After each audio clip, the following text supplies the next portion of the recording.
Zina adalah hutang. Apakah kalian pernah mendengar zina adalah hutang? Kalau belum pernah dengar, nonton video ini sampai selesai biar kalian tahu bahwa zina itu berbahaya. Zina bukan cuma bisa mendapatkan azab, bukan cuma membuat aib keluarga, tetapi zina juga menjadi hutang yang berbahaya kelak nanti di hidup kita. Kok bisa? Sesungguhnya zina adalah hutang yang sangat mungkin akan menyeret keluarga dan keturunan yang pernah berzina. Apa maksudnya zina adalah hutang? Mari kita simak hadis Rasulullah SAW berikut ini. Abu Umamah menceritakan, suatu hari ada seorang pemuda yang mendatangi Nabi Muhammad SAW sambil berkata, "Wahai Rasulullah, izinkan aku untuk berzina." Para sahabat pun bergegas mendatanginya dan menghardiknya, "Diam kamu, diam." Rasulullah SAW berkata, "Mendekatlah kemari." Pemuda tadi mendekati beliau dan duduk di hadapan beliau. Nabi Muhammad SAW lalu bertanya, "Relakah kamu jika ibumu dizinai oleh orang lain?" "Tidak, demi Allah wahai Rasul," jawab pemuda tersebut. "Begitu pula orang lain tidak rela jika ibu mereka dizinai," kata Rasulullah. Kemudian Rasulullah SAW bertanya kembali, "Relakah engkau jika anak perempuanmu dizinai orang lain?"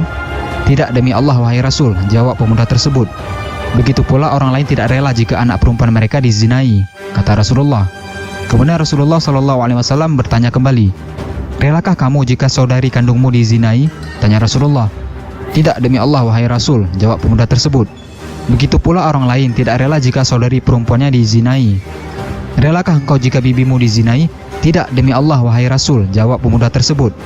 "Begitu pula orang lain tidak rela jika bibi mereka dizinai oleh orang lain," kata Rasulullah SAW. Kemudian Rasulullah SAW bertanya kembali, "Relakah engkau jika bibi dari ibumu dizinai?" "Tidak, demi Allah wahai Rasul," jawab pemuda tersebut. "Begitu pula orang lain tidak rela jika bibi mereka dizinai," kata Rasulullah SAW. Lalu Rasulullah SAW meletakkan tangannya di dada pemuda tersebut sambil berkata, "Ya Allah, ampunilah kekhilafannya, sucikanlah hatinya dan jagalah kemaluannya." Setelah kejadian tersebut, pemuda tersebut tidak pernah lagi tertarik untuk berbuat zina. Hadis riwayat Ahmad.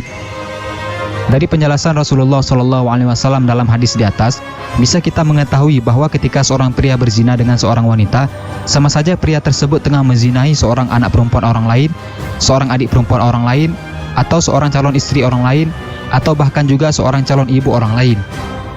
Sadarilah bahwa anak perempuan itu memiliki ayah yang tentu saja tidak rela jika anaknya dizinahi. Perempuan itu tentu saja memiliki keluarga yang takkan berkenan jika dirinya dinodai.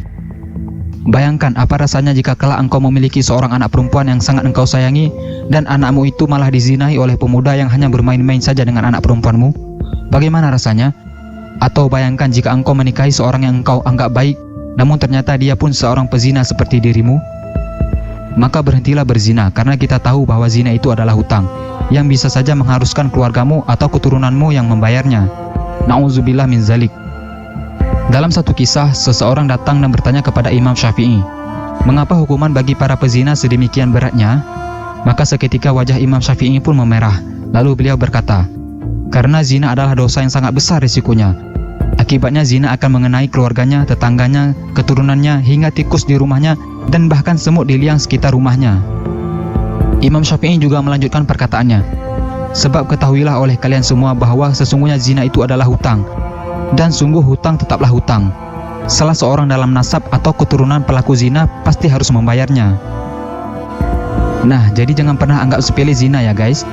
Sebab pasti keturunan kita akan berzina juga, entah itu anak kita, cucu kita, cicit dan seterusnya. Sebab kita sudah berani menzinahi anak perempuan orang lain, maka Allah juga akan membuat anak perempuan kita dizinahi oleh orang lain. Na'udzubillah min zalik. Jangan lupa di-share video ini sebanyak-banyaknya agar teman-teman kalian nggak ketinggalan informasi penting ini guys. Lalu klik sekali lagi tombol ikuti, lalu pilih lihat dahulu agar kalian tidak ketinggalan video-video menarik lainnya setiap hari. Terima kasih.